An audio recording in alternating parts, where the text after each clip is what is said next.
आज काम शुरू करना है वो है प्रोफेशनल एथिक्स के साथ। हमारे पहले 5 लेक्चर्स प्रोफेशनल एथिक्स के होंगे और जब ये 5 लेक्चर्स कंप्लीट हो जाएंगे तो हम एक प्रैक्टिस सेशन को कंडक्ट करेंगे। सो स्टार्ट करते हैं प्रोफेशनल एथिक्स के साथ।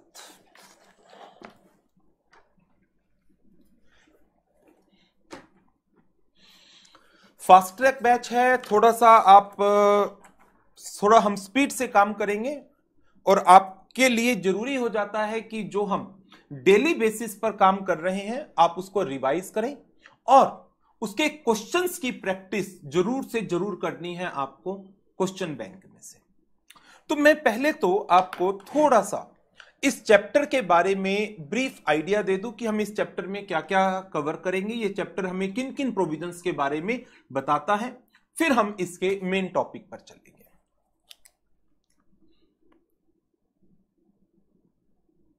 चैप्टर नंबर 5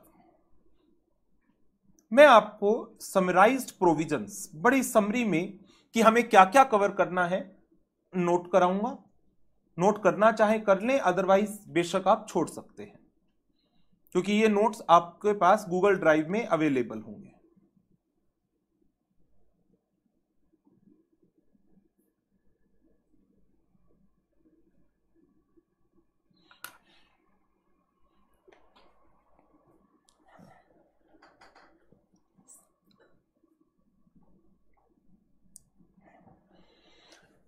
इस चैप्टर को आप कोड ऑफ एथिक्स का या फिर चार्टर्ड अकाउंटेंट एक्ट वो नाम भी दे सकते हैं। कोड ऑफ एथिक्स मैं फर्स्ट आपको बता दूं इस चैप्टर में आप क्या क्या पढ़ने वाले हैं। ओवरव्यू दे रहा हूं, overview of code of ethics.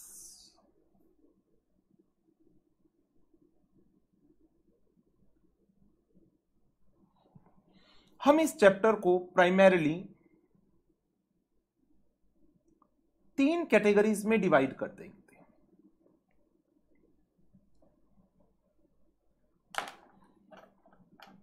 First one,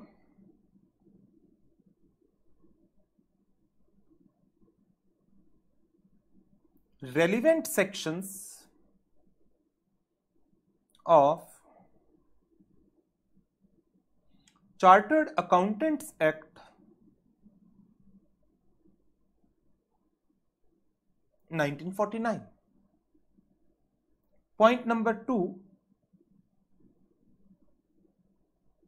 schedules to chartered accountant act 1949 and third one, miscellaneous. Miscellaneous के अंदर जो टॉपिक्स हम लोगों को कवर अप करने हैं इस चैप्टर में, first one, fundamental principles, KYC norms of chartered accountants.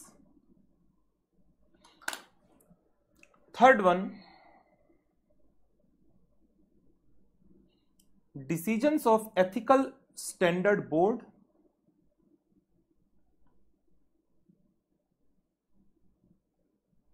networking guidelines,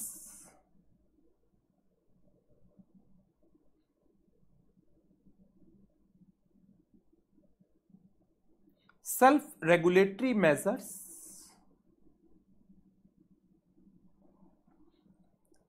and council general guidelines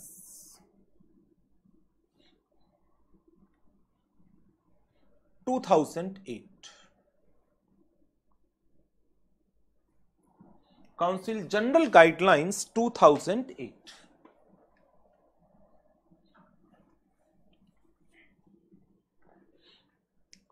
ये हमारा पूरा सिलेबस है इस चैप्टर का।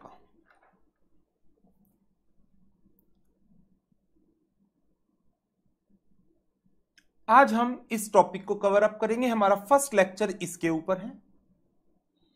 शेड्यूल्स के ऊपर हमारे 3 लेक्चर लगेंगे। लेक्चर सेकंड, थर्ड, फोर्थ इसके ऊपर होगा और मिसलेनियस इसको हम लेक्चर नंबर 5 में कवर अप करेंगे। इनमें से कुछ चीजें बच जाएंगी तो उसको हम लेक्चर नंबर 6 में ले लेंगे, जिसमें हमने अपना इंटीग्रेटेड केस स्टडीज को एंड अदर क्वेश्चंस को कवर अप करना है।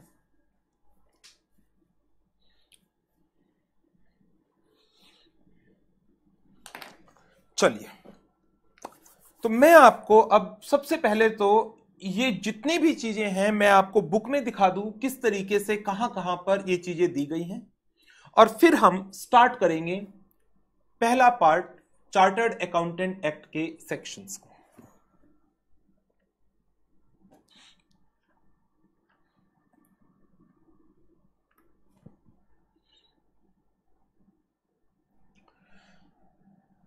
चैप्टर नंबर 5 है आपकी बुक का professional ethics, code of ethics, chartered accountant act, किसी भी नाम से आप इसके बारे में बात कर सकते हैं।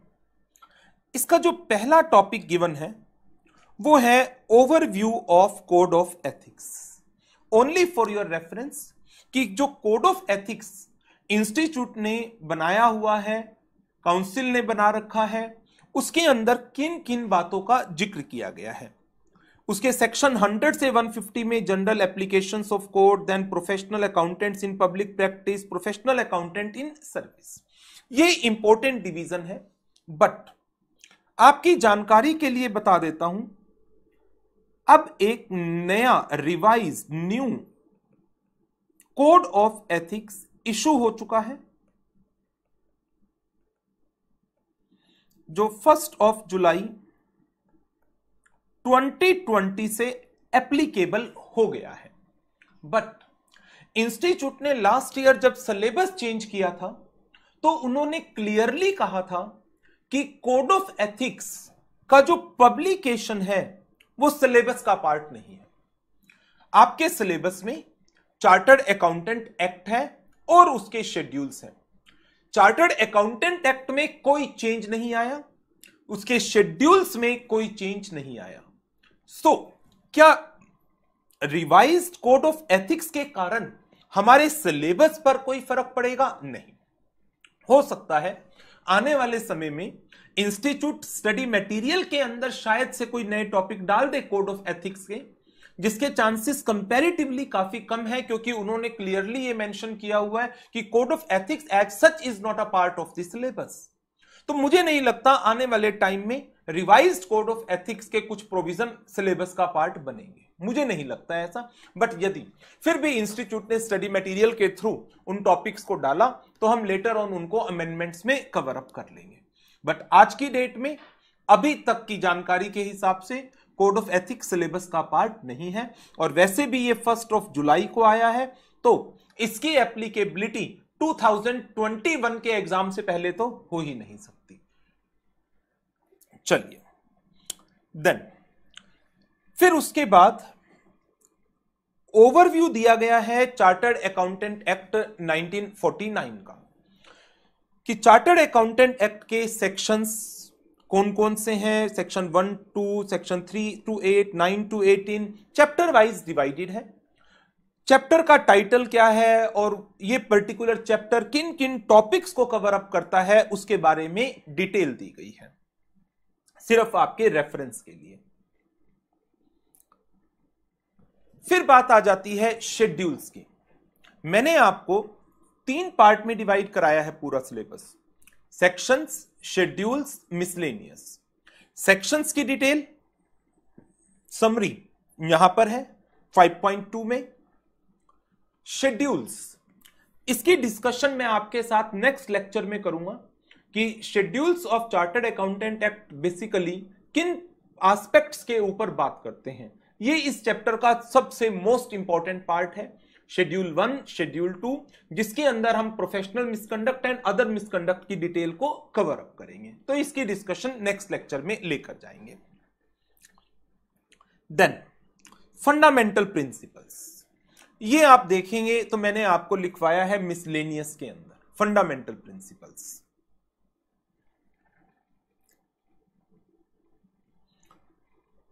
फिर टॉपिक है आपका threats in compliance of fundamental principles and safeguards. बहुत जगह आपने पहले भी पढ़ रखे हैं ये threats, self interest, self review, advocacy, familiarity, intimidation threat. Inter के अंदर पहले चैप्टर में है, इंटर में पहले ही चैप्टर के अंदर है ये। देयर आफ्टर फिर स्टार्ट होता है आपका main topic relevant sections of chartered accountant act 1949, जो हम आज कवर अप करने जा रहे हैं। इसके अंदर section 2 clause 2, then section 6, 7, 8, section 20, 21, 2, 4, 5, 6, 7 ये सेक्शंस हैं जो प्राइमरीली हमें कवर अप करने हैं। जब ये पूरा टॉपिक हो जाएगा relevant provisions of chartered accountant act, ये सारे सेक्शंस चल रहे हैं जो हम आज कवर अप करेंगे। फिर शुरू होगा शेड्यूल। शेड्यूल 1 के 4 पार्ट हैं। फिर आएगा सेकंड शेड्यूल के 3 पार्ट्स हैं।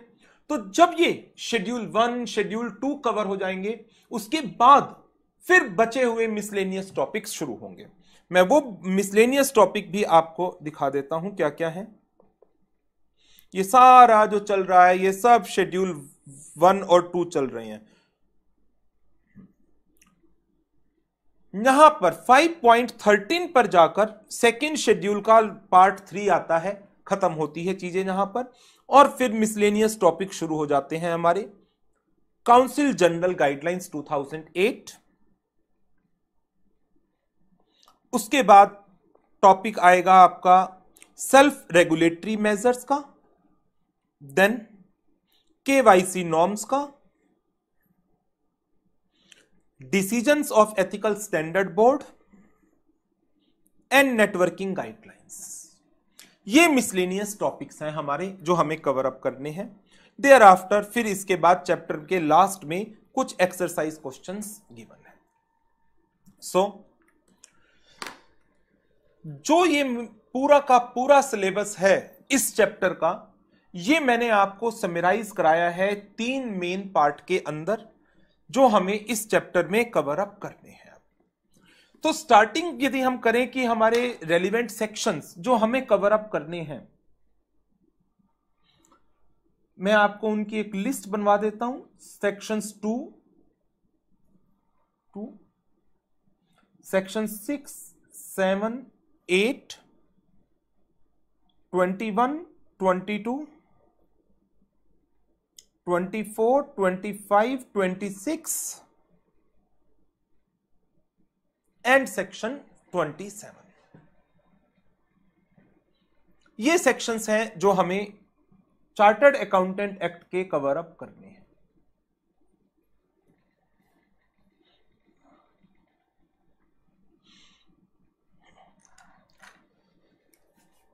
चलिए, तो अब इन्हीं सेक्शंस के साथ हमारी शुरुआत होने वाली है, रेलिवेंट सेक्शंस के साथ। बट इस पर जाने से पहले मैं कुछ जनरल डिस्कशंस आपके साथ करना चाहता हूं in relation to a chartered accountant, एक चार्टर्ड अकाउंटेंट के रिलेशन में। जैसे कि एक पर्सन, मैं बात कर लेता हूं मिस्टर एक्स की, उसने फाउंडेशन का एग्जाम पास कर लिया, देन इंटर के एग्जाम पास कर लिए, फाइनल के एग्जाम पास कर लिए, आर्टिकलशिप 3 इयर्स की कंप्लीट कर ली, जितनी भी और ट्रेनिंग्स हैं उन सारी की सारी ट्रेनिंग्स को उसने कंप्लीट कर लिया। आफ्टर दिस ये पर्सन अप्लाई करता है इंस्टीट्यूट को फॉर द मेंबरशिप।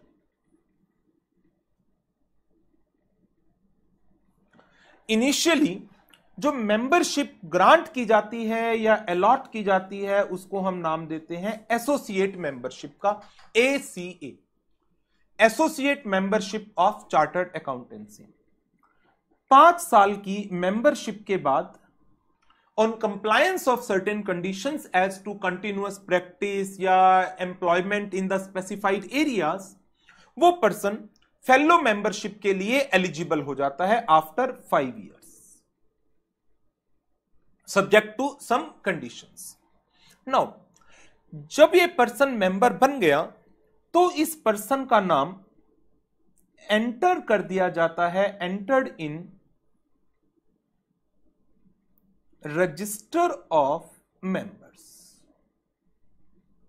जो हमारे इंस्टीट्यूट का मेंबरशिप रजिस्टर है उसके अंदर इसके नाम को एंटर कर दिया जाता है।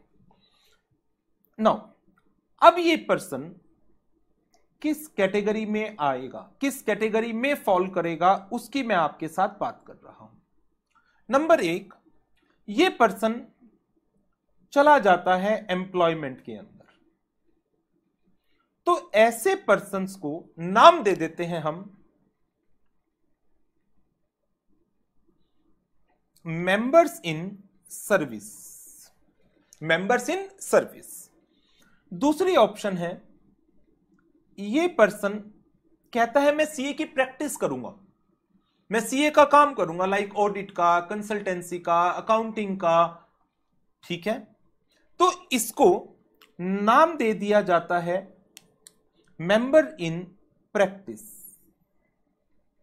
मेंबर इन प्रैक्टिस या प्रैक्टाइजिंग सीए।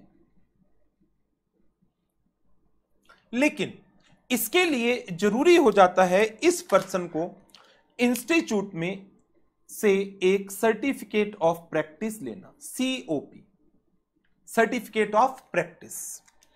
नाउ अब इसने सर्टिफिकेट ऑफ प्रैक्टिस ले लिया, ये प्रैक्टिस के अंदर चला गया। ये प्रैक्टिस किस फॉर्म में कर सकता है, इसकी प्रैक्टिस की फॉर्म क्या किस किस तरीके से हो सकती है?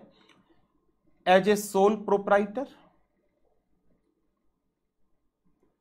या फिर as partner.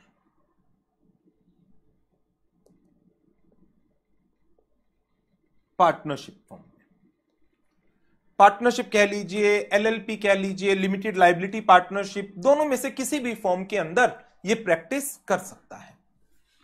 Besides this, corporate form के अंदर क्या प्रैक्टिस की जा सकती है? कॉर्पोरेट फॉर्म में कंपनी बनाकर, इन जनरल जवाब है नो, इन जनरल जवाब है नो। हाउएवर कुछ स्पेशल गाइडलाइंस इशू की गई है, कंडीशंस के साथ लिमिटेड फॉर्म में, कॉर्पोरेट फॉर्म में प्रैक्टिस की जा सकती है। वो गाइडलाइंस एज सच हमारे सिलेबस का पार्ट नहीं है, तो हम इन जनरल मानकर चलेंगे कि कंपनी की फॉर्म में प्रैक्टिस नहीं हो सकती। इन जनरल जो प्रोविजन है हम उसकी बात करेंगे। फिर नंबर 3 पर बात आ जाती है, जो पर्सन ना तो एम्प्लॉयमेंट में गया ना ही प्रैक्टिस में गया, अदर्स। जैसे कहता है मैं तो बिजनेस करूंगा, टीचिंग में चला गया, फैमिली बिजनेस था, टीचिंग में चला गया, या फिर पॉलिटिक्स के अंदर चला गया, तो वो सारे पर्सन्स हैं अदर्स। इनको हम किस कैटेगरी में लेंगे? अदर्स के नाम से ही। ना ये मेंबर्स इन सर्विस है, ना ये मेंबर इन प्रैक्टिस है, ये सब किस कैटेगरी के अंदर है? अदर्स की कैटेगरी के अंदर है। तो हमारे पास 3 तरह की कैटेगरीज बन गई, एक मेंबर इन सर्विस की, दूसरी मेंबर इन प्रैक्टिस की, और तीसरी अदर्स की। ये 3 कैटेगरी बनाने के पीछे मेरा ऑब्जेक्टिव क्या था?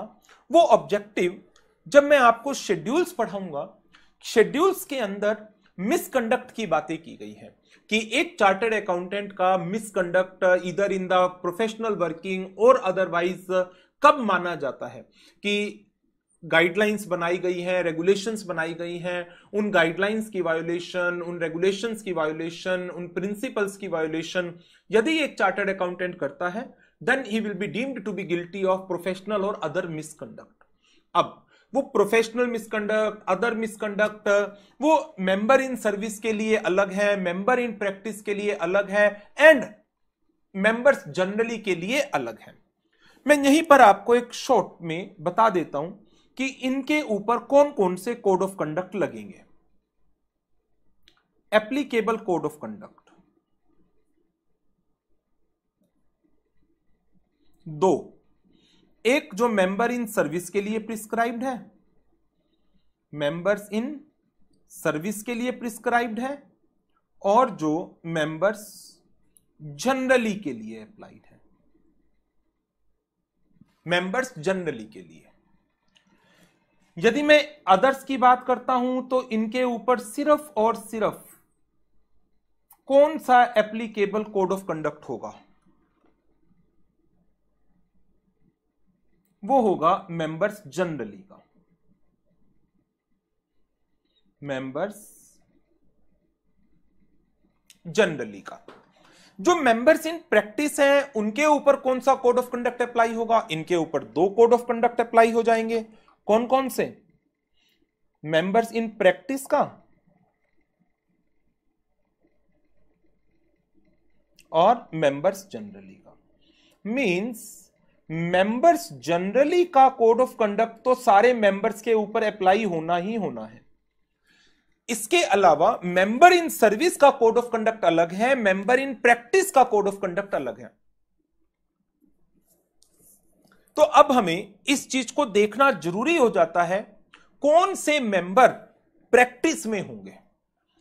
सबके कोड ऑफ कंडक्ट अलग अलग हैं। जैसे मैं आपको 2-3 कुछ एग्जांपल दूं, लाइक आपने पढ़ रखा है कॉन्फिडेंशियलिटी, कि ऑडिट के दौरान आपको क्लाइंट्स की कोई भी इंफॉर्मेशन मिलती है तो आपको उस इंफॉर्मेशन को किसी कोड पर्सन को नहीं बताना होता, अनलेस रिक्वायर्ड बाय लॉ और परमिटेड बाय क्लाइंट। ये कोड ऑफ कंडक्ट है किसके लिए? प्रैक्टिसिंग मेंबर्स के लिए। आपको किसी दूसरे चार्टर्ड अकाउंटेंट की जगह पर रिप्लेस किया जाता है, कोई प्रीडिसेसर ऑडिटर था, उसको कंपनी ने रिमूव कर दिया या उसका टाइम पीरियड पूरा हो गया था, टेन्योर पूरा हो गया, उसकी जगह पर आपको अपॉइंट किया। तो आपने पढ़ रखा है इंटर के अंदर, आपको उसको एक कम्युनिकेशन भेजनी पड़ती है, prior communication before accepting the audit, कि आपकी जगह पर मुझे अपॉइंट किया गया है, कहीं कोई ऐसे रीजन है कि मुझे इस ऑडिट को एक्सेप्ट नहीं करना चाहिए, तो मैं आपसे रिक्वेस्ट करता हूं आप मुझे उस रीजंस के बारे में बताएं। इस तरीके से ये चीजें इनके लिए बताई गई है। अब कई बार आप सोचें, एक पर्सन बिना सर्टिफिकेट ऑफ प्रैक्टिस के, एक पर्सन बिना सर्टिफिकेट ऑफ प्रैक्टिस के कई बार प्रैक्टिस वाला काम कर रहा है मेंबरशिप के साथ। लाइक मेरे पास सर्टिफिकेट ऑफ प्रैक्टिस नहीं है, मैं किसी की एम्प्लॉयमेंट में भी नहीं हूं, मैं अदर्स के अंदर फॉल करता हूं। बट मान लो मेरे पास मेरा एक फ्रेंड आता है और कहता है हमारी इंटरनल ऑडिट कर दोगे क्या? मैंने कहा कर दूंगा, मुझे क्या दिक्कत है। एक पर्सन ने कहा मेरा टैक्स में कोई केस लगा हुआ है, मुझे टैक्स में रिप्रेजेंट कर दोगे क्या सीआईटी अपील के पास? मैंने कहा कर दूंगा, फीस चार्ज करनी है मैं तो कर दूंगा। मेरे पास सीओपी नहीं है, और इन चीजों के लिए यदि उनके रिस्पेक्टिव लॉ में देखा जाए तो सीओपी की जरूरत भी नहीं है। यदि मैं इनकम टैक्स लॉ के अंदर जाऊं, अथोराइज रिप्रेजेंटेटिव के लिए सीओपी होना जरूरी नहीं है, अथोराइज रिप्रेजेंटेटिव के लिए। यदि मैं कंपनी लॉ के अंदर जाऊं, सेक्शन 138 में इंटरनल ऑडिट के लिए मेरा सीओपी होना, होल्ड करना जरूरी नहीं है। बट चार्टर्ड अकाउंटेंट एक्ट कहता है ऐसे मेंबर को जो बिना सीओपी के प्रैक्टिस वाला काम कर रहा है, हम उसको deemed to be in practice मान लेंगे और उसके ऊपर मेंबर इन प्रैक्टिस वाला कोड ऑफ कंडक्ट अप्लाई करा देंगे, मेंबर इन प्रैक्टिस वाला कोड ऑफ कंडक्ट अप्लाई करा देंगे। तो ये चीजें हमें ध्यान में रखनी है कि बेशक मैं सीओपी होल्ड नहीं कर रहा, तो मैं जो ये मेरा कोड ऑफ कंडक्ट है मेंबर्स इन प्रैक्टिस वाला, मैं इससे बच नहीं सकता। मैं कहूं कि कॉन्फिडेंशियलिटी का प्रिंसिपल तो सिर्फ प्रैक्टिसिंग सीए पर अप्लाई होता है, मेरे पर तो अप्लाई नहीं होता।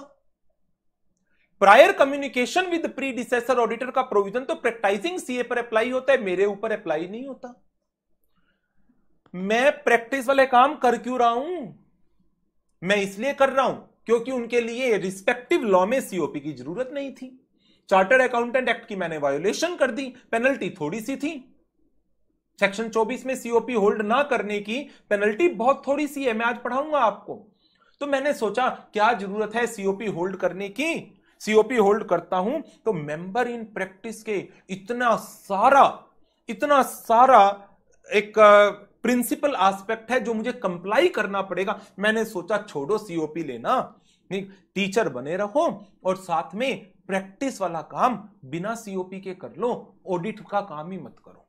मैंने इंटरनल ऑडिट का काम कर लिया, कंसल्टेंसी का काम कर लिया, रिप्रेजेंटेटिव का काम कर लिया। इनके लिए रिस्पेक्टिव लॉ में, चार्टर्ड अकाउंटेंट एक्ट की बात नहीं कर रहा, रिस्पेक्टिव लॉ में इनकम टैक्स लॉ की बात कर लो, कंपनी लॉ की बात कर लो, अदर लॉ की बात कर लो, वहां सीओपी की रिक्वायरमेंट नहीं है।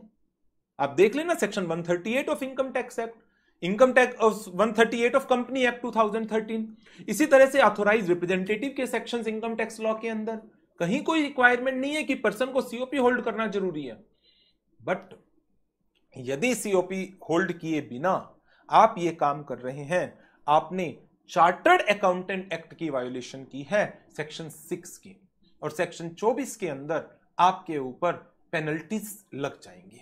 और जब पेनल्टीज आपके ऊपर लग जाएंगी, ठीक, तो आप क्या सिर्फ पेनल्टी देकर के बच जाओगे? नो, आप deemed to be in practice मान लिए जाओगे। Deemed to be in practice, practice में नहीं हो बट हम मानेंगे आप प्रैक्टिस में हो, और आपके ऊपर प्रैक्टाइजिंग मेंबर वाला कोड ऑफ कंडक्ट हम अप्लाई कराएंगे। तो ये जो कोड ऑफ कंडक्ट की बात है ना, मैं अभी कर रहा हूं, आपने पढ़ा नहीं है अभी, लेकिन जब आप शेड्यूल्स पढ़ेंगे ना, 3 लेक्चर है इसके ऊपर, मेरे 3 लेक्चर शेड्यूल्स के ऊपर, यहां पर आपको पता लगेगा कि practising member, member in service, member generally, उनको अपनी professional and as well as personal life के अंदर भी किन चीजों को ध्यान में रखना पड़ेगा। सो ये मेरी एक जनरल डिस्कशंस थी आपके साथ। नाउ अब मैं आपके साथ जो मेन बात करने जा रहा हूं वो है इन रेलिवेंट सेक्शंस की। तो स्टार्ट करते हैं अपने सेक्शंस के साथ।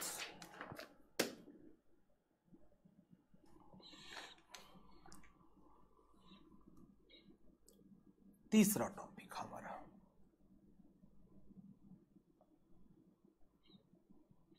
Relevant sections of chartered accountant act 1949। First one, section 2(2) members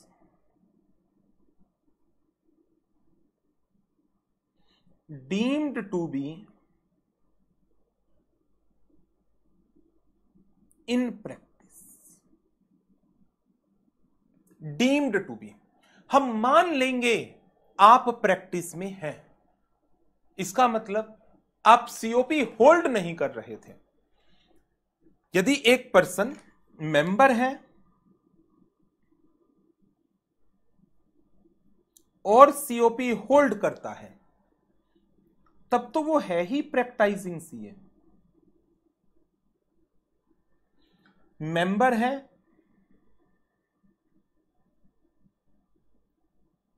COP hold नहीं करता है, उसको deemed to be in practice मान लिया जाएगा if he renders the services as covered under section 2(2). Now, अब मैं आपको सेक्शन 2 सबसेक्शन 2 इसको कवर अप करा रहा हूं।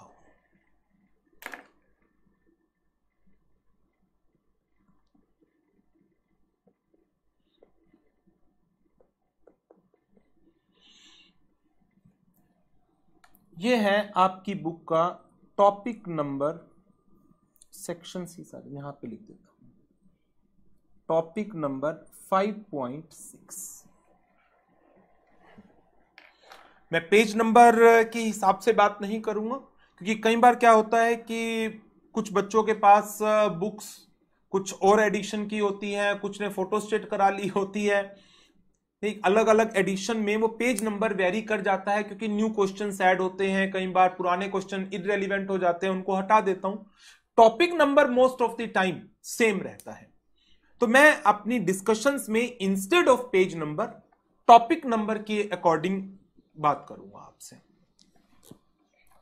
टॉपिक नंबर 5.6,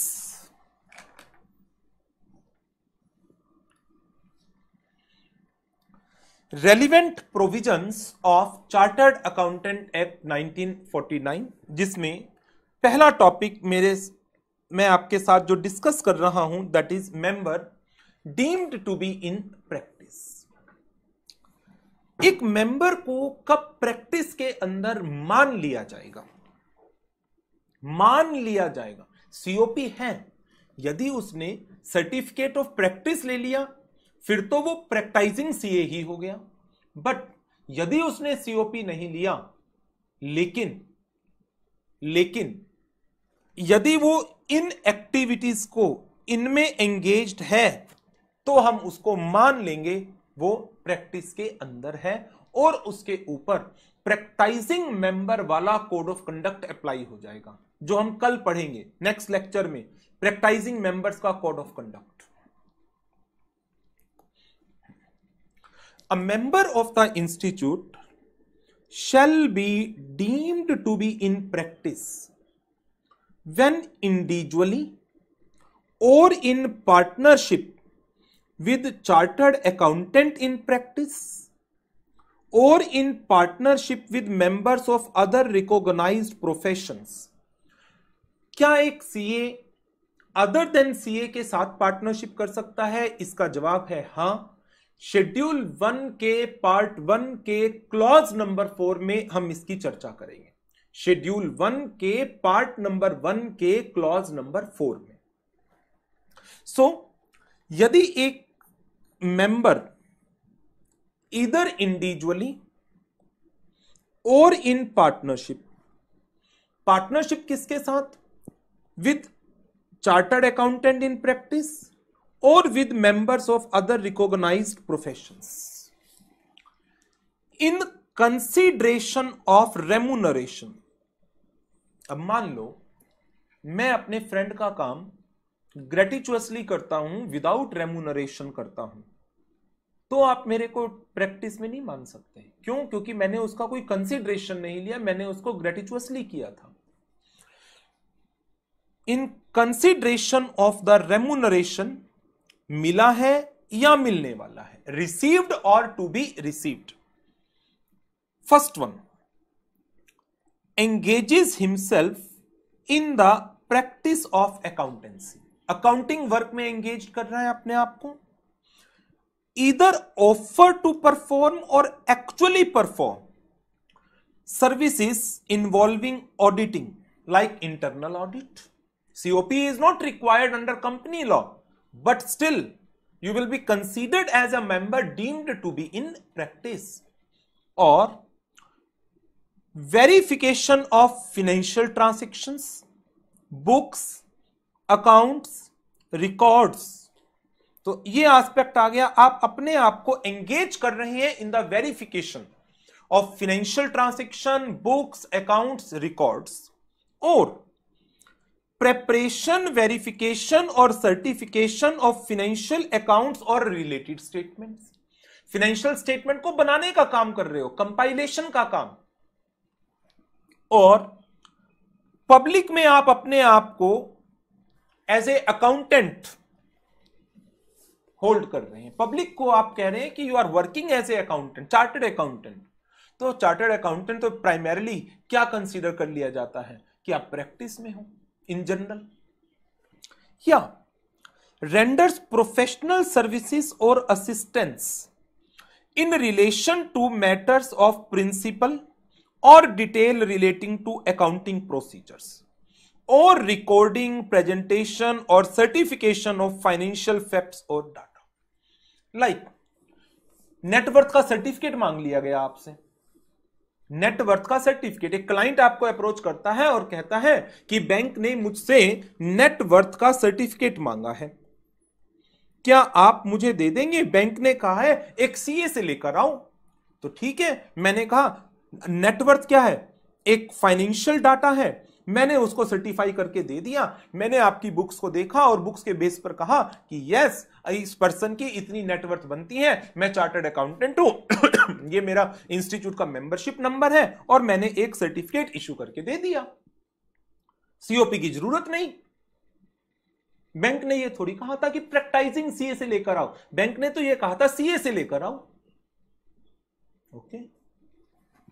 और रेंडर सच अदर सर्विसेज, जो काउंसिल की ओपिनियन में एक प्रैक्टाइजिंग चार्टर्ड अकाउंटेंट दे सकता है। Renders such other services as may be rendered by a chartered accountant in practice. So deemed to be in practice के लिए क्या हो गया कि एक पर्सन एंगेज्ड है कितनी एक्टिविटीज में? इन चारों में से किसी में भी, इधर इंडिविजुअली और इन पार्टनरशिप। पार्टनरशिप किसके साथ? इधर with a CA in practice और रिकॉग्नाइज्ड प्रोफेशनल इंस्टीट्यूट्स के मेंबर के साथ for a consideration. In activities में एंगेज्ड है। कौन कौन सी activities? Number 1 accountancy, number 2 auditing, number 3 services relating to accounting procedures, and number 4 such other services जो काउंसिल की ओपिनियन में एक प्रैक्टाइजिंग चार्टर्ड अकाउंटेंट दे सकता है। और वो कौन सी सर्विसेज है, उसकी पूरी एक कंप्लीट लिस्ट मेरे पास है, जो मैं अभी आपके साथ डिस्कस करूंगा। बट अभी फॉर द टाइम बिंग आप एक छोटा सा नोट लिखिए इसके ऊपर।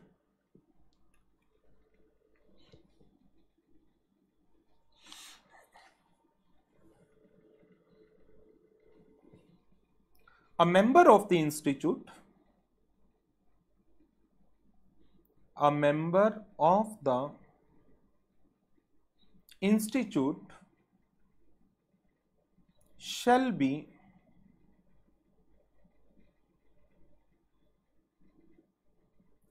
deemed to be in practice।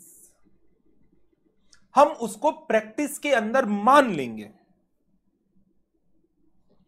when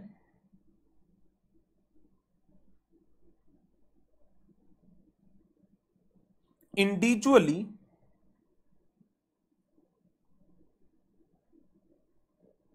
or in partnership with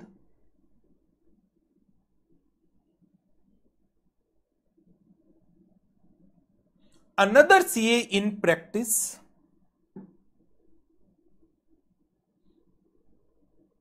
or other persons।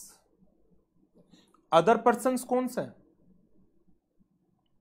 members of recognized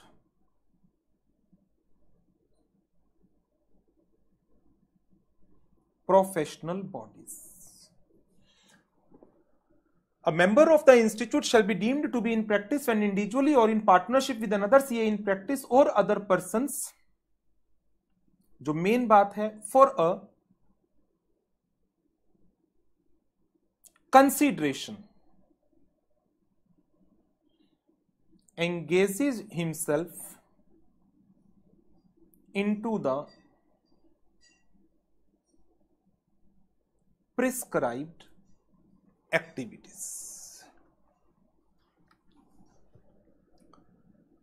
अब ये प्रिस्क्राइब्ड एक्टिविटीज कौन सी हैं?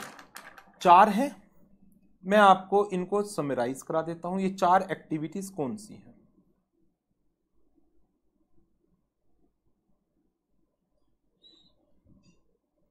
Prescribed activities,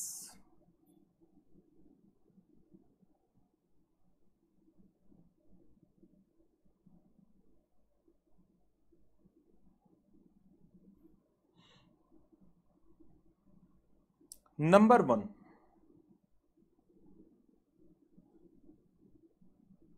accountancy work, number 2 auditing, general verification या फिर certification. Number 3, assistance in accounting practices.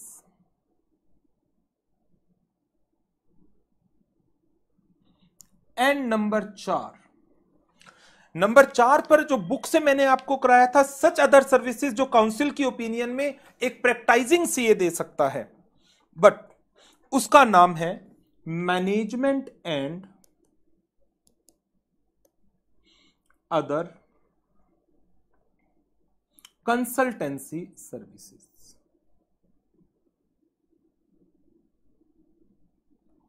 Management and other consultancy services.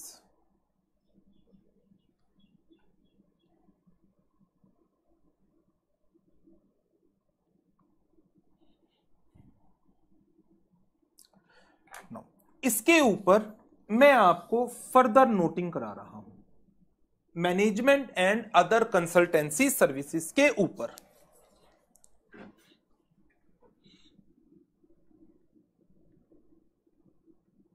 Note,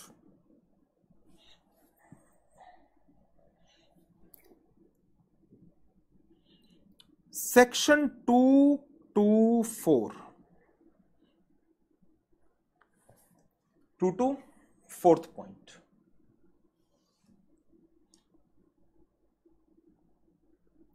provides that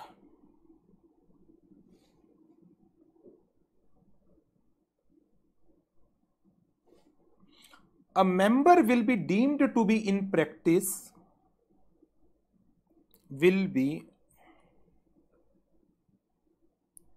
deemed to be in practice if he renders such services as in the opinion of the council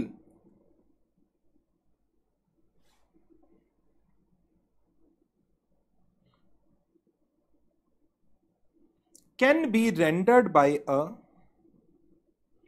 CA in practice।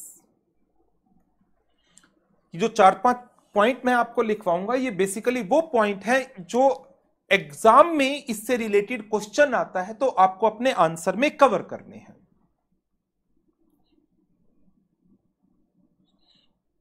Council of ICAI passed a resolution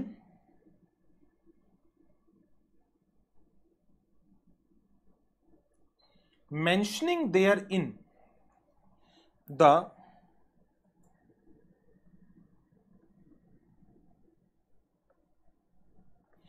entire range of services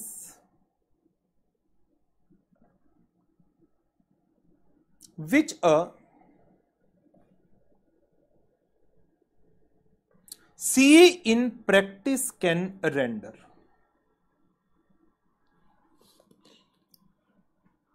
अभी आपको पता चल जाएगा ये point मैं क्यों लिखवा रहा हूं, क्योंकि इसको कराने के बाद मैं आपके साथ एक दो क्वेश्चन डिस्कस करूंगा, उनके आंसर्स के अंदर ये पॉइंट इसी सीक्वेंस में चलेंगे।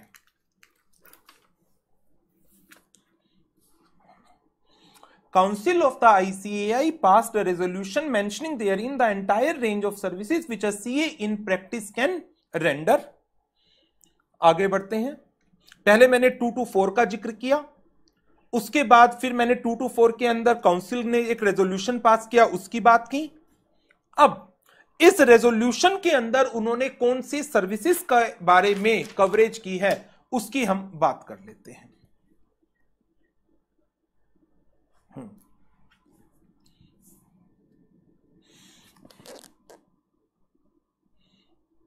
As per that list of management and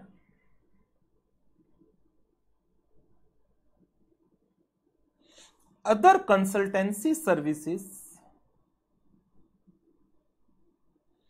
a CA in practice, अब मैं वर्ड यूज कर रहा हूं सीए इन प्रैक्टिस का, CA in practice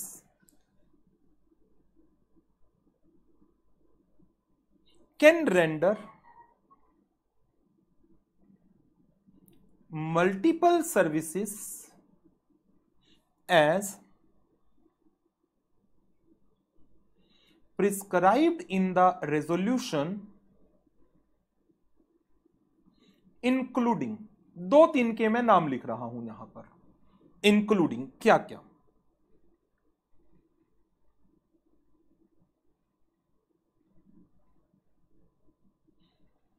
personal recruitment and selection,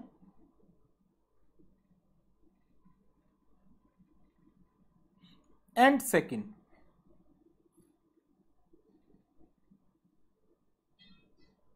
acting as advisor or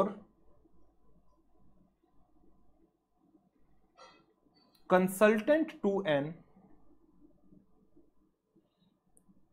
issue of securities। दो point मैंने यहां पर आपको नोट डाउन कराए हैं।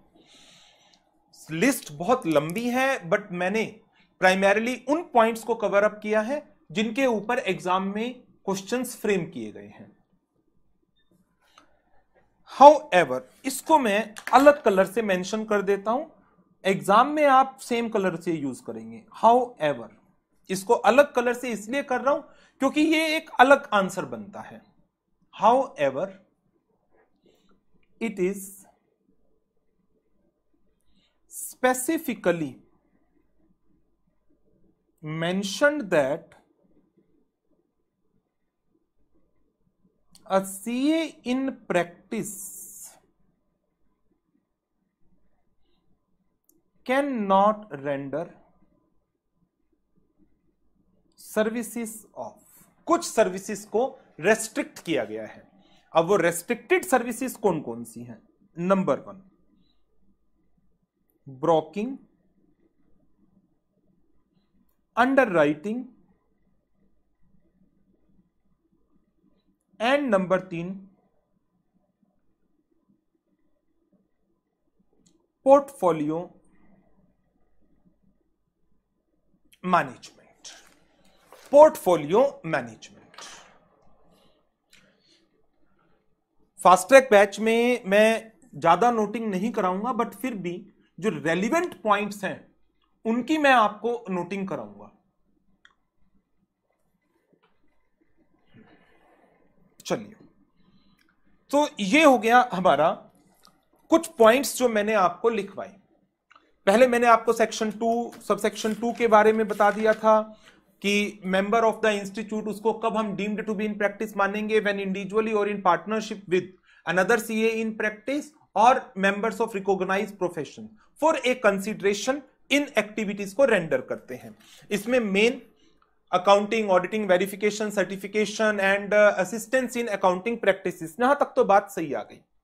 नंबर 4 पर इन्होंने कहा कि यदि एक member management and other consultancy service भी देता है, यदि एक member management and other consultancy service भी देता है बिना सीओपी होल्ड करें, बिना सीओपी होल्ड करें, तब भी उसको हम क्या मान लेंगे? Deemed to be in practice मान लेंगे। अब ये management and other consultancy service कौन सी है? ये वो सर्विस है जो प्रैक्टाइजिंग सीए को अलाउड है, जो एक प्रैक्टाइजिंग सीए को अलाउड है। प्रैक्टाइजिंग सीए से मतलब जो सीओपी होल्ड कर रहा है। जो सीओपी होल्ड करता है वो मैनेजमेंट कंसल्टेंसी सर्विसेज दे सकता है। कौन कौन सी? काउंसिल ने रिजोल्यूशन पास करके पूरी एक कंप्लीट लिस्ट दे रखी है 25-26 सर्विसेज की, वो अभी हम डिस्कस भी कर लेंगे। उन सर्विसेज में कुछ सर्विसेज के नाम मैंने आपको 2 ही नाम लिखवाए हैं जिनके ऊपर एग्जाम में क्वेश्चंस आए हुए हैं। बहुत सारी सर्विसेज हैं बट 2 के मैंने नाम लिखे हैं। ये सर्विसेज आप अपने क्लाइंट को दे सकते हैं, लेकिन ये सर्विस आप नहीं दे सकते। इनके पीछे कारण क्या है? यहां पर आपकी इंडिपेंडेंस इफेक्ट हो जाती है क्योंकि मनी इन्वॉल्व है, डायरेक्टली मनी कंसीडरेशन इन्वॉल्व है। आप क्लाइंट के लिए अंडरराइटर का काम करेंगे तो आपके क्लाइंट के शेयर्स को आप अच्छा बताओगे ही बताओगे, बेशक वो बेकार हो। क्लाइंट का पोर्टफोलियो मैनेज कर रहे हो आप, आपका अपना इंटरेस्ट इन्वॉल्व हो जाते हैं। यदि एक पर्सन जो सीओपी होल्ड नहीं करता वो मैनेजमेंट कंसल्टेंसी सर्विस दे रहा है, तब भी उसको क्या मान लिया जाएगा? तब भी उसको deemed to be in practice मान लिया जाएगा। अब जरा बुक पर आ जाइए और देखिए इन पॉइंट्स को। 224 से ही मैं शुरुआत कर रहा हूं वापिस, 224 से। सेक्शन 2 सबसेक्शन 2 क्लॉज 4 क्या कह रहा है? when a member renders such other services as in the opinion of council, कौन दे सकता है? Chartered accountant in practice. Okay, वो management consultancy and other services कौन कौन सी हैं उनकी बात कर लेते हैं। काउंसिल ने कहा management consultancy and other services shall not include statutory और periodical audit, tax representation, tax advice, acting as liquidator, trustee, executor, administrator, arbitrator और रिसीवर।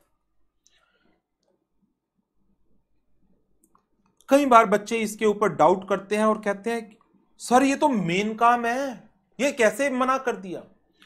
ये मना इस तरीके से किया गया, ये प्राइमरी वर्क है, ये management consultancy and other services means additional working में थोड़ी लाओगे। स्टैट्यूटरी और पीरियोडिकल ऑडिट, ऑडिट वर्ड ये तो भाई साहब ऊपर ही नहीं आ गया क्या? ऑडिट, ये रहा ना ऑडिट वर्ड। तो ये मैनेजमेंट कंसल्टेंसी नहीं है। आप रिप्रेजेंटेशन का काम करते हैं, एडवाइस का काम करते हैं, तो ये बेसिकली जब आप पब्लिक को कह रहे हैं कि आप एज ए अकाउंटेंट काम करते हैं तो उसमें tax representation, tax advice automatically आ गया। तो ये जो वर्ड्स हैं statutory audit, tax representation, tax advice, liquidator, trustee, administrator, arbitrator, ये प्राइमरी वर्किंग है। इसको आप मैनेजमेंट कंसल्टेंसी की डेफिनेशन से लिंक मत करो। But shall include the following, अब पूरी की पूरी लिस्ट है। अब आपका अगला क्वेश्चन, क्या सर ये सारी लिस्ट याद करनी है? नहीं, रीड करनी है, सिर्फ रीड करनी है, सिर्फ रीड। लर्न क्या क्या करना है वो मैं मार्क करा देता हूं, रीडिंग में भी आपको साथ साथ करा देता हूं जल्दी से। Financial management planning and financial policy, capital structure planning and advice regarding raising finance, working capital management, preparing project report, preparing cash budget, cash flow statement, budgeting including capital budget, inventory management, market research, price fixation, management accounting, control method management, information and reporting। Reading, कोई learning करने की जरूरत नहीं है, ये सब word आपको पता है और सीए रेंडर करता है ये सारी सर्विसेज। आपको मेन ये याद रखने हैं। पर्सनल रिक्रूटमेंट मींस क्या क्लाइंट के लिए हम स्टाफ रिक्रूट करा सकते हैं। मैंने क्लाइंट ने मुझे अप्रोच किया और उसने कहा कि उसको 4 अकाउंटेंट्स चाहिए, normal accountant, not chartered accountant, normal accountant. आप एक काम करो, अखबार में ऐड दे करके अपने ऑफिस में ही इंटरव्यू कर लो और सिलेक्शन कर दो, उनको थोड़ी सी बेसिक ट्रेनिंग देके मेरे यहां भेज देना, इस काम के मैं तुम्हें 2 लाख रुपए दे दूंगा। हमें क्या दिक्कत है? क्या हम क्लाइंट के बिहाफ पर ये काम नहीं कर सकते? अखबार में एक ऐड दे दें कि एक ऐसी ऐसी कंपनी है, उसको कुछ अकाउंटेंट्स की जरूरत है, ग्रेजुएट जिनका 5 साल का एक्सपीरियंस है वो अप्लाई कर सकते हैं, सैलरी 50,000 रुपए प्लस पर क्विजिट्स होगी। फिर हमने इंटरव्यू कंडक्ट करा, 15 कैंडिडेट आए, 15 कैंडिडेट का इंटरव्यू लिया, उसमें से 4 को हमने शॉर्टलिस्ट, उसमें से 8 को शॉर्टलिस्ट कर लिया, सेकेंड राउंड का इंटरव्यू लिया, उसमें से 4 को सिलेक्ट कर लिया, फिर क्लाइंट का जो अकाउंटिंग मैनुअल था उसके हिसाब से ट्रेनिंग दे दी, 2 महीने बाद क्लाइंट के ऑफिस में भेज दिया 2 लाख के बिल के साथ, मेरे पास 2 लाख रुपए आ गए। मैं ये काम कर सकता हूं? बिल्कुल कर सकता हूं। इस काम के लिए सीओपी चाहिए क्या? सोचकर बताओ, क्या इस काम के लिए सीओपी चाहिए? वैसे तो नहीं चाहिए, लेकिन क्योंकि ये management consultancy and other service की डेफिनेशन में काउंसिल ने डाला है, तो यदि इंस्टीट्यूट का मेंबर इस काम को करता है विदाउट होल्डिंग सीओपी, क्या मान लिया जाएगा? Deemed to be in practice मान लिया जाएगा। Deemed to be in practice मान लिया जाएगा। क्लाइंट के लिए कह रहा है, क्लाइंट कह रहा है कि मेरे एम्प्लॉइज के लिए incentive plan, wage incentive plans वो सेटअप करके दे दो, bonus plans, performance linked bonus etcetera. Management audit, operational audit, valuation of share, business policy, organisation structure, systems analysis read करना है, सिर्फ रीड। लर्निंग वाले 2 पॉइंट जो रिटेन करने हैं, सिलेबस बहुत है, तो जहां पर रीडिंग की बात करूं, मार्क करते रहना, आपको किन किन चीज को सिर्फ रीड करके छोड़ देना है। रीडिंग में इसलिए बोल रहा हूं कि आपको एक बेसिक अंडरस्टैंडिंग तो हो कि हाँ क्या क्या चीजें सिलेबस का पार्ट है। Thereafter acting as adviser और consultant to an issue for drafting of prospectus, drafting of listing agreement, completing formalities with stock exchange, ROC, SEBI, publicity budget, advice देना regarding selection of various agencies, post issues activities पर advice. But very very important, broking, underwriting and portfolio management. Broking, underwriting and portfolio management, ये 3 services prohibited है, ये आप render नहीं कर सकते। इनके पीछे क्या कारण है? इनके अंदर डायरेक्ट इंटरेस्ट इन्वॉल्व हो जाते हैं, और जब डायरेक्ट इंटरेस्ट इन्वॉल्व हो जाते हैं तो एक थ्रेट क्रिएट हो जाता है, और वो थ्रेट है सेल्फ इंटरेस्ट थ्रेट्स, आपके अपने threats, as well as advocacy threats.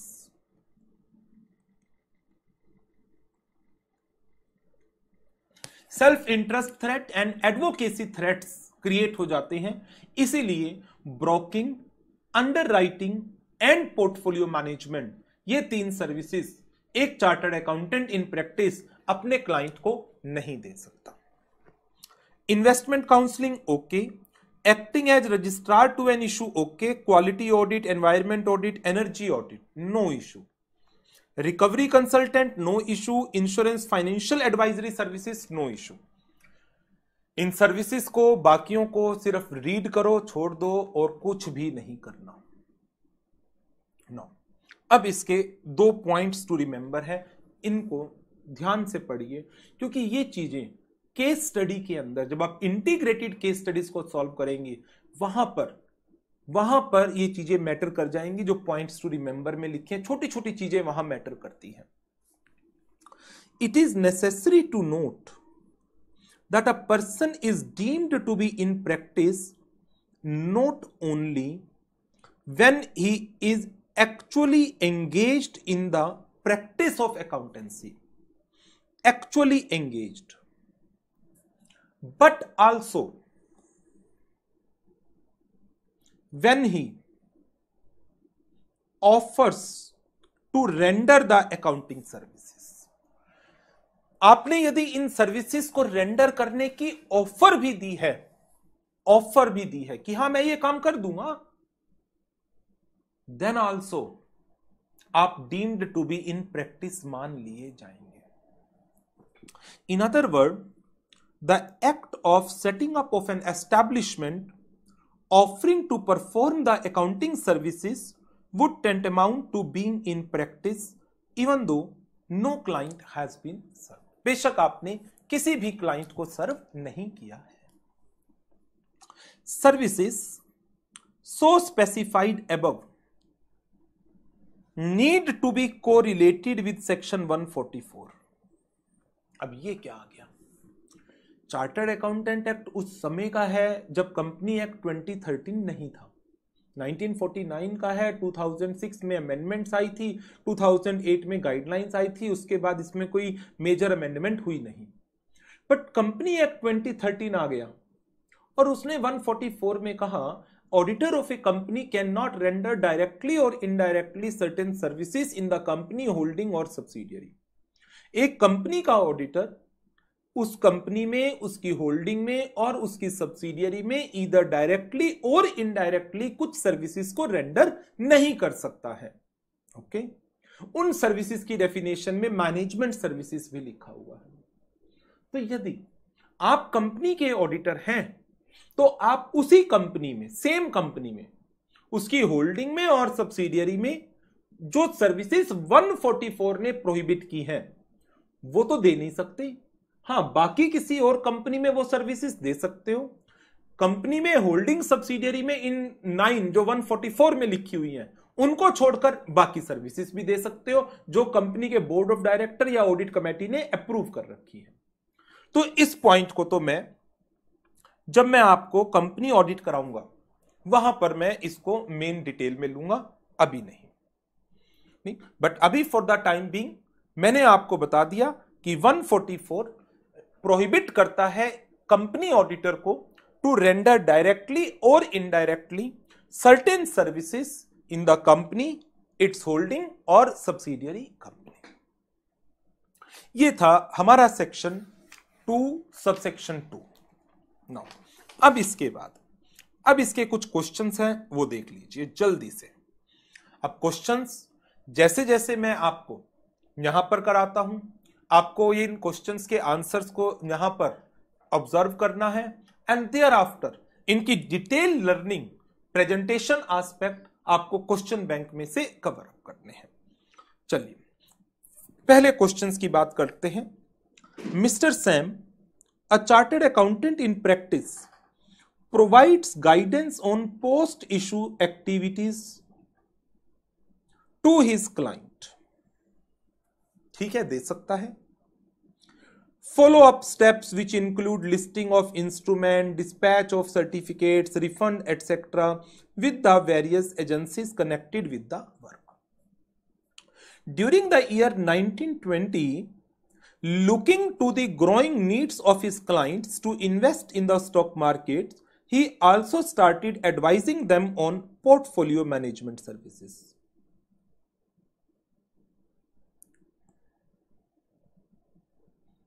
Whereby he managed portfolio of some of his clients.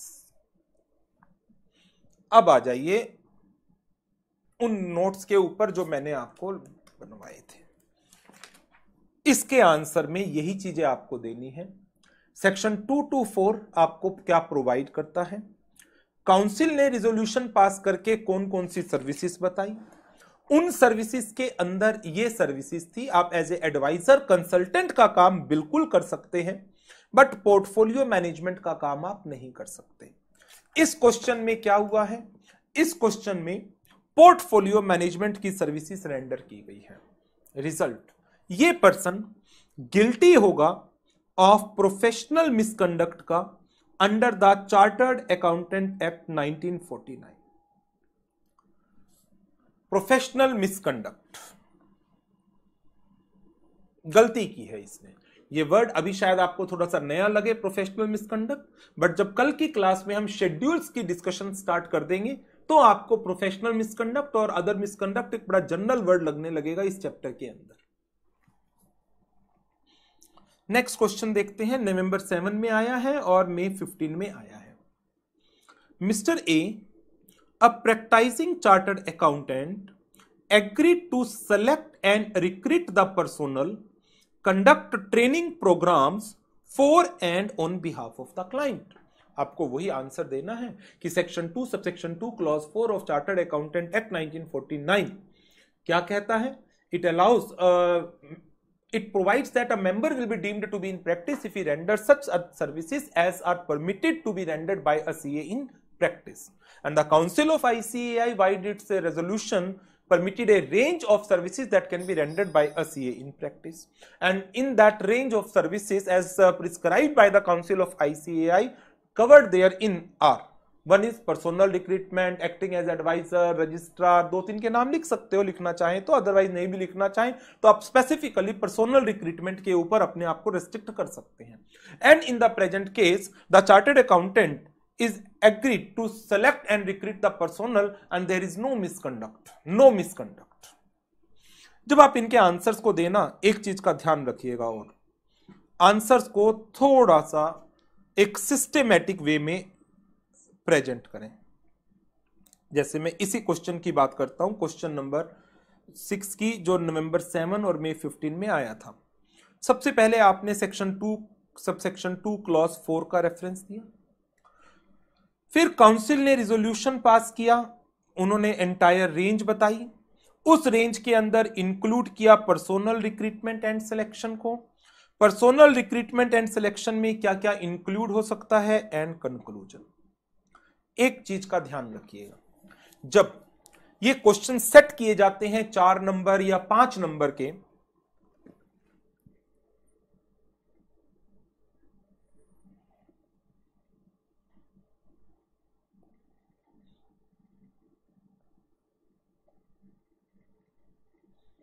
एक नंबर तो इस रेफरेंस का होता है जनरली, कि जो ये प्रोविजन आप बता रहे हैं वो कहां लिखा हुआ है।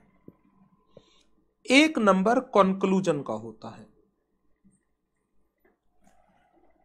2 नंबर तो इसी चीज के होते हैं, मिसकंडक्ट है नहीं है, और जो आप अपना आंसर दे रहे हो वो किस बेसिस पर दे रहे हो।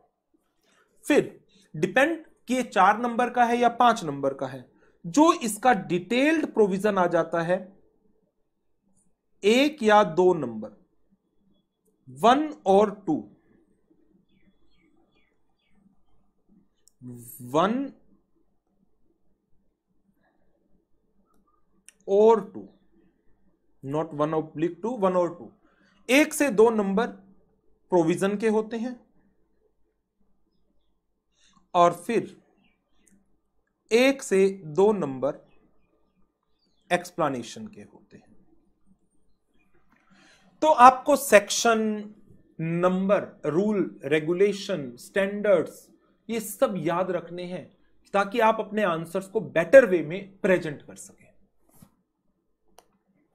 ठीक है, तो इस चीज का ध्यान रखिएगा कि जो भी क्वेश्चंस, जो टॉपिक हम कर रहे हैं रेगुलर बेसिस पर आप उनके क्वेश्चंस को कवर अप करें।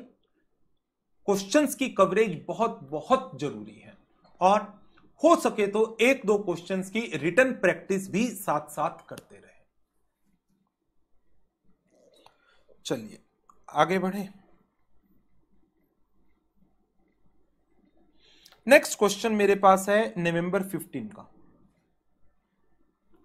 Mister S, a practising CA, agreed to provide portfolio management services to his client Messrs D Limited। कौन सी सर्विस? Portfolio management service. क्या पोर्टफोलियो मैनेजमेंट सर्विस दी जा सकती है? बिल्कुल भी नहीं दी जा सकती। आंसर के वही स्टेप नंबर 1 सेक्शन 224, फिर काउंसिल का रिजोल्यूशन में परमिटेड रेंज ऑफ सर्विसेज, फिर उसकी एक्सप्लेनेशन, ये आप दे सकते हैं या नहीं दे सकते, फिर नंबर 5 पर कंक्लूजन, मिसकंडक्ट होगा या नहीं होगा। यहां पर पोर्टफोलियो मैनेजमेंट सर्विसेज दी गई है, रिजल्ट मिसकंडक्ट होगा। नेक्स्ट, मई 19 के एग्जाम में आया है question. CA Nataraj in practice accepted an assignment as advisor and consultant to the public issue of shares। as advisor and consultant कोई दिक्कत ही नहीं है। Besides helping the company as an advisor, he also underwrite public issue to the extent of 25%, commission 1%। Remaining shares were underwritten by bank and other financial institutions at the same rate of commission। 25% issue was underwritten by this CA। He contend that above assignments are part of management consultancy work permitted by the council of the institute। Do you agree with the view of CA Nataraj? क्या आप CA Nataraj के view से agree करते हैं? Definitely no. Decide in the light of applicable code of conduct। Answer बड़ा simple है, section 2 subsection 2 clause 4, then council के resolution की बात, then permitted range of services, उसके अंदर 3 सर्विसेज नहीं दी जा सकती, underwriting, broking, portfolio management. In the present case underwriting services दी जा रही है, which is not permitted, and hence Mr. Nataraj is guilty of professional misconduct। Question bank 7 दिखा रहा हूं आपको। क्वेश्चन बैंक में इसका आंसर देखो क्वेश्चन नंबर 7 में नवंबर 15 में एग्जामिनर का कमेंट देखो क्या था। क्वेश्चन नंबर 7 अभी पढ़ा पोर्टफोलियो वाला, अरे सॉरी, एग्जामिनी मतलब students failed to point out that chartered accountant in practice are not permitted to undertake the activities of broking, underwriting and portfolio management as per the resolution of the council pursuant to section 224 regarding management consultancy and others. These are the key words जो आपके answers में होना बहुत बहुत जरूरी है। फिर में 19 वाला question, council of the ICAI pursuant to section 224 management consultancy and other services का रिजोल्यूशन पास किया। उसके अंदर बताया गया है आप एज एडवाइजर कंसल्टेंट काम कर सकते हैं, how ever broking, under writing, portfolio management आप रेंडर नहीं कर सकते, और इस केस में उसने ये काम किया है। Hence mister Nataraj would be guilty of misconduct under the chartered accountant act. So this is all about section 2 sub section 2। ठीक है, चलिए अब इसके बाद बढ़ते हैं आगे। Next section 6,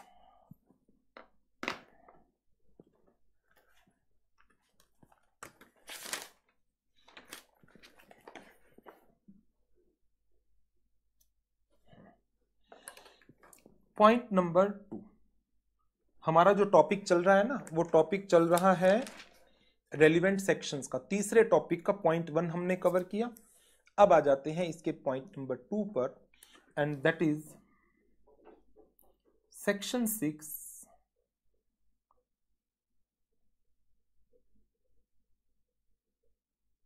certificate of practice. मैं जो आपको नोटिंग करा रहा हूं वो बहुत थोड़ी सी नोटिंग कराऊंगा। ठीक, ऑब्जेक्टिव क्या है कि आप इस नोटिंग के थ्रू कुछ चीजों को, कुछ की वर्ड्स को अपने माइंड में सेट कर सकें। बट जितने टॉपिक्स हमारे एक पर्टिकुलर क्लास के अंदर कवर अप होते हैं, आपको उन सारे टॉपिक्स को टेक्स्ट बुक में से स्टडी करना है थॉरली, एंड देयर आफ्टर उनके क्वेश्चंस की प्रैक्टिस करनी है आपको क्वेश्चन बैंक से। एमसीक्यूज की बात तब आएगी जब पूरा चैप्टर कंप्लीट हो चुका होगा, तब आपको एमसीक्यूज की प्रैक्टिस करनी है। एक एक मॉड्यूल के एंड में कुछ एमसीक्यूज, कुछ इंटीग्रेटेड केस स्टडीज, वो मैं आपके साथ एक प्रैक्टिस सेशन में रिकॉर्ड करके दूंगा, जिससे आप थोड़ी सी प्रैक्टिस मेरे साथ साथ भी कर पाएंगे। चलिए सेक्शन 6 ये क्या कहता है। इसने कहा no member of the ICAI का कोई भी मेंबर, वेदर इन इंडिया में और outside India, shall be entitled to practice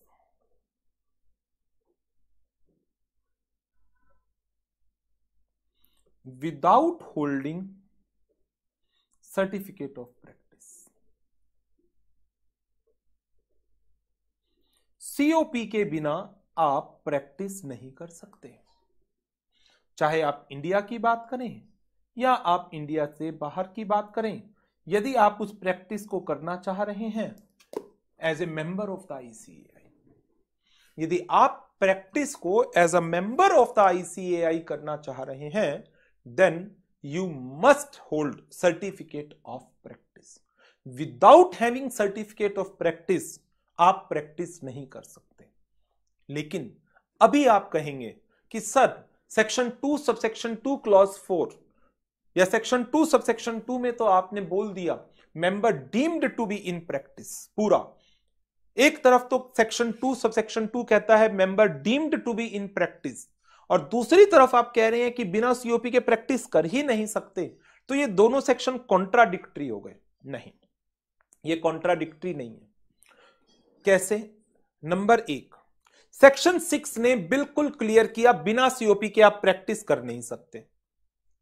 okay, तो बिना सीओपी के क्या मैं प्रैक्टिस नहीं कर सकता? नहीं कर सकता। करता हूं तो ऐसे आपके क्वेश्चन होते हैं जनरली कि सर करता है तो लॉ ने उसको कवर कर लिया कि यदि तुम बिना सीओपी के प्रैक्टिस करोगे तो सेक्शन 2 सबसेक्शन 2 में तुम्हें deemed to be in practice मान लिया जाएगा। Deemed to be in practice मान लिया जाएगा। तो इसका मतलब क्या है?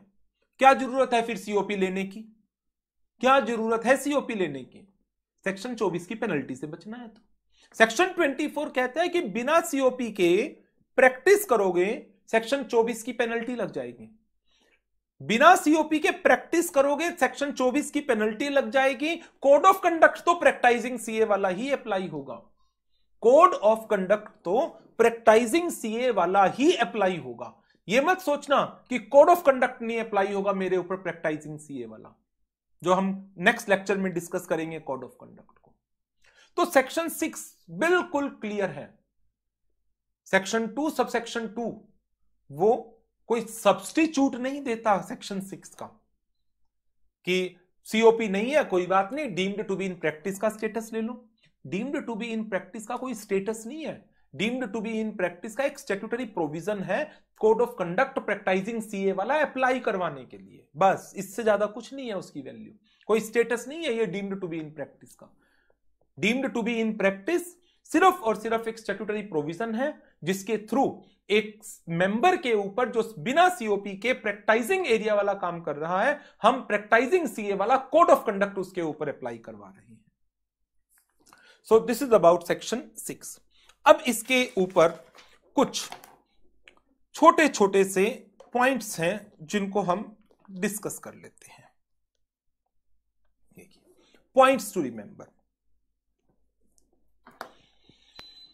First point, once a person becomes a member of the ICAI, he is bound by the provisions of CA act and it's regulation. General बात है, आप मेंबर बने हैं, आपने रजिस्टर ऑफ मेंबर में अपना नाम लिखवाया है, आप एसोसिएट मेंबर बने हैं, उसके 5 साल बाद सब्जेक्ट टू कंडीशन आप फेलो मेंबर बनेंगे, तो आपको चार्टर्ड अकाउंटेंट एक्ट के प्रोविजंस की, इसके अंदर बनाए गए रेगुलेशंस की कंप्लायंस तो करनी पड़ेगी। यदि वो इनकम टैक्स ट्राइब्यूनल में अपीयर्ड हो रहा है as income tax representative after becoming a member of the institute, after becoming a member of the institute, member बनने के बाद, तो फिर तो आप सीए की कैपेसिटी में ही अपीयर्ड हो रहे हो। एज ए मेंबर सीओपी ले लेना, सीओपी ले लेना, आपकी कोई और कैपेसिटी नहीं है। A member of ICAI can have no other capacity in which he can take up such practice जो separable है from his capacity to practice as a member of the institute। मतलब आपकी अलग से कोई कैपेसिटी नहीं है, आप इंस्टीट्यूट के मेंबर हैं, तो आपको यदि कोई भी काम करना है as a member of the CA institute, as a member of the CA institute, you must have certificate of practice। member not in practice, practice में नहीं है, can not accept any engagement for the services prescribed for a practicing CA। therefore यदि एक CA का certificate of practice किसी भी reason से surrender हो गया, then he cannot take in any other capacity any practice separable from his capacity to practice as a member of the institute। इसके ऊपर मैं आपको 2-3 छोटे छोटे से पॉइंट बताता हूं। देखिए, मिस्टर एक्स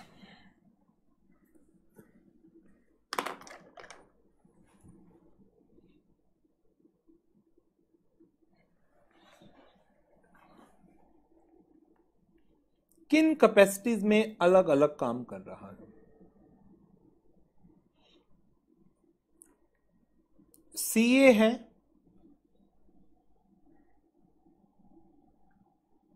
नॉन सीए है, सीए प्लस कुछ और भी डिग्री है, कुछ और भी डिग्री हैं या डेजिग्नेशंस हैं, जैसे कंपनी सेक्रेटरी हो गया, एलएलबी पास हो गया, या फिर कॉस्ट अकाउंटेंट हो गया, या इंसॉल्वेंसी प्रोफेशनल आईपी हो गया, जीएसटी प्रैक्टिशनर हो गया, कोई भी और डेजिग्नेशन है उसके पास। नंबर 1, इस सीए के पास सीओपी है। ओके, ये प्रैक्टाइजिंग सीए है, जो मर्जी काम करे, सीए प्रैक्टिस वाला। No COP, cannot practice as CA. ये सीए की तरह से प्रैक्टिस नहीं कर सकता बिना सीओपी के। प्लस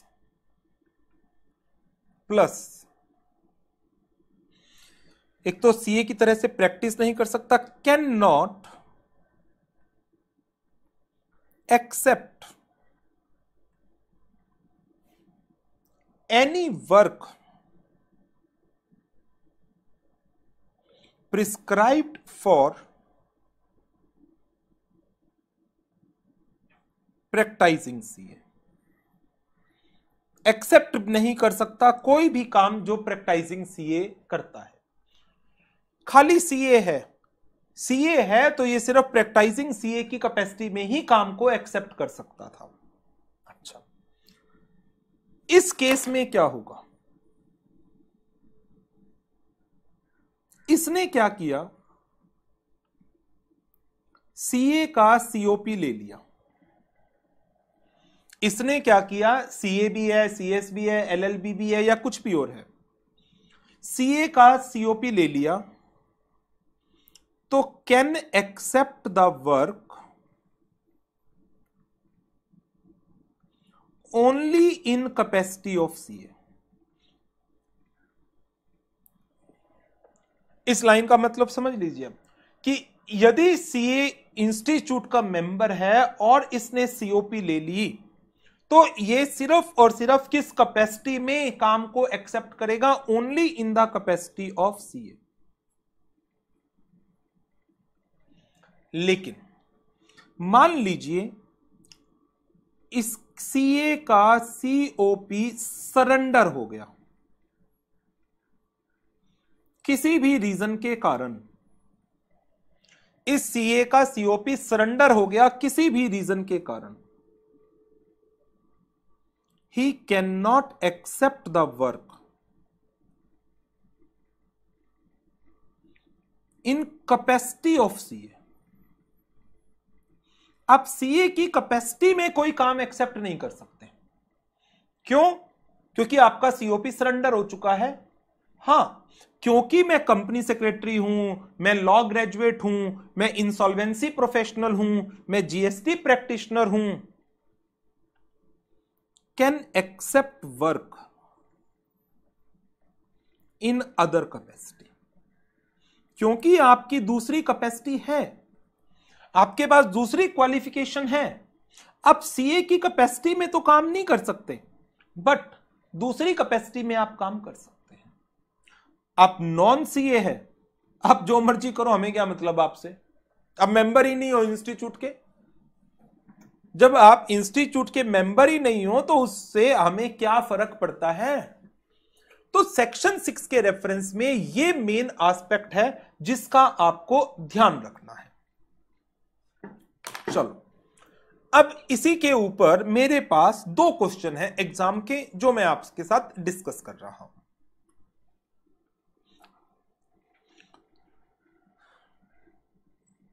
एक क्वेश्चन 2 बार एग्जाम में आया, नवंबर 2002 में और नवंबर 11 में। Discuss the following with reference to chartered accountant act 1949 and schedules देयरटू।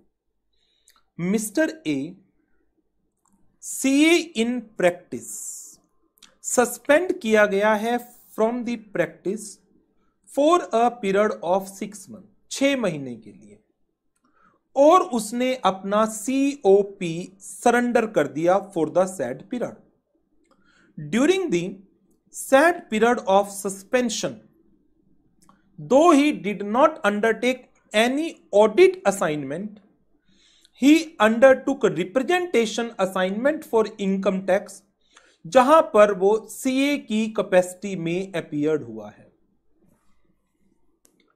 CA की कैपेसिटी में क्वेश्चन में कहा गया वो खाली CA इन प्रैक्टिस था, COP उसका सरेंडर हो चुका है, COP सरेंडर होने के बाद वो CA की कैपेसिटी में अपीयर्ड होता है। अब जरा आ जाइए इस नोटिंग पर, CA है, COP है नहीं, दूसरी कोई क्वालिफिकेशन नहीं है जहां पर, या ये देखो CA है, COP सरेंडर हो गया, cannot accept the work in capacity of CA। वही चीज यहां पर है, CA है, COP नहीं है, cannot practice as CA, cannot accept any work prescribed for practising CA। तो अब इसी आंसर को, क्वेश्चन को देखें और बताएं क्या ये उसने ठीक किया, क्या वो टैक्स रिप्रेजेंटेशन का वर्क एक्सेप्ट कर सकता था? जवाब है नहीं, ही कांट, नहीं कर सकता था in the capacity as CA। हां, उसकी कोई दूसरी कैपेसिटी और होती, वो CA के साथ साथ कुछ और भी होता, GST प्रैक्टिशनर होता, इंसॉल्वेंसी प्रोफेशनल होता, एडवोकेट होता, कंपनी सेक्रेटरी होता, कॉस्ट अकाउंटेंट होता, हां उस कैपेसिटी में कर लो आप।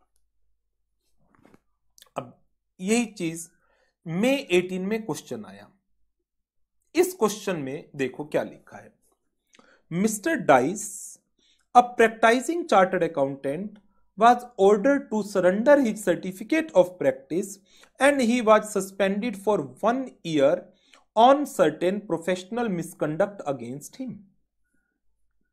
During the period of suspension, Mr. Dice designate himself as GST consultant.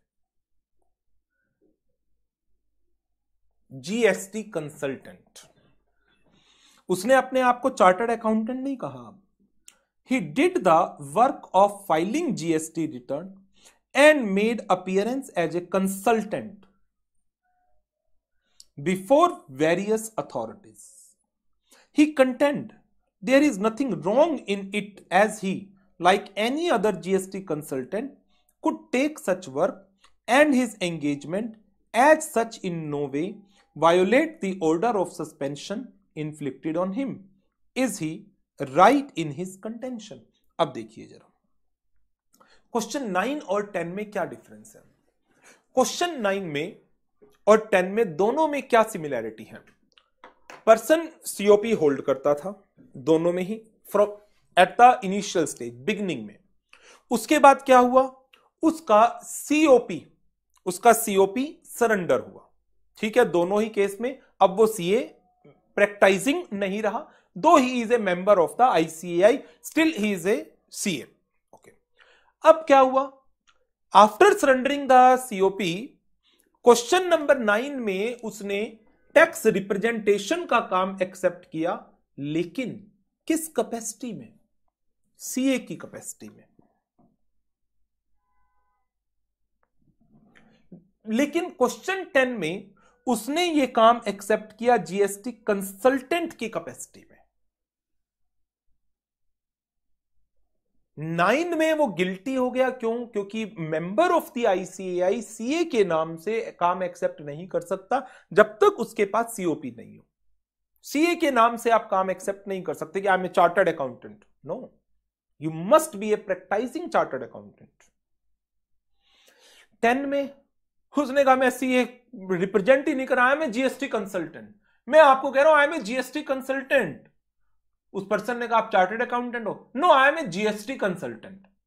मैं GST कंसल्टेंट की कैपेसिटी में काम एक्सेप्ट कर रहा हूं, मैंने CA वर्ड को यूज ही नहीं किया, in that case no misconduct at all. जैसे जो पॉइंट मैंने आपको यहां लिखवाए कि person GST practitioner, insolvency professional, GST consultant, company secretary, advocate, cost accountant, इनकी कैपेसिटी में काम एक्सेप्ट करे, then he can accept work in any other capacity.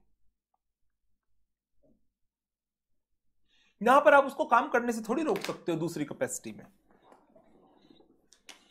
ठीक है। सो this is about section number 6 certificate of practice के ऊपर। चलिए अब आगे बढ़ते हैं। इसके दो बीच में छोटे छोटे से पॉइंट हैं जो मैं जल्दी से आपको रीड करा देता हूं, सिर्फ रीडिंग के पर्पस के लिए है।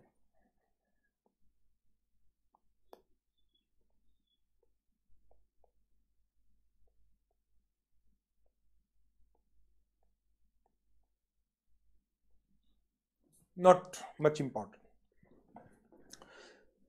Under what circumstances certificate of practice may be cancelled?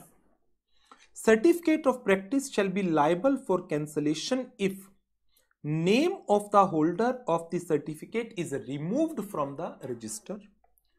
यदि रजिस्टर ऑफ मेंबर में से ही नाम हटा दिया गया, जो पर्सन मेंबर ही नहीं रहा, he cannot hold certificate of practice. Second one, if the council is satisfied after giving an opportunity of being heard to that person that certificate was issued on the basis of incorrect, misleading or false information or by mistake or inadvertence. While applying for the certificate of practice, the member of the institute furnishes some false information, like he was working in a company as a full-time employee, and thereafter he applied for the certificate of practice, and no declaration is being given in the application that he is working as a full-time employee in a company, though he was actually working in a company. If in such a case a member of the institute furnishes false particulars while applying for the certificate of practice, and institute and the council of the institute at a later stage came to know that false particulars has been furnished while applying for the certificate of practice, they may cancel the certificate of practice after giving an opportunity of being heard to that person. Third one, member ceased to practice due to any reason, or member has not paid annual fees for the COP till 30th day of September of the relevant year.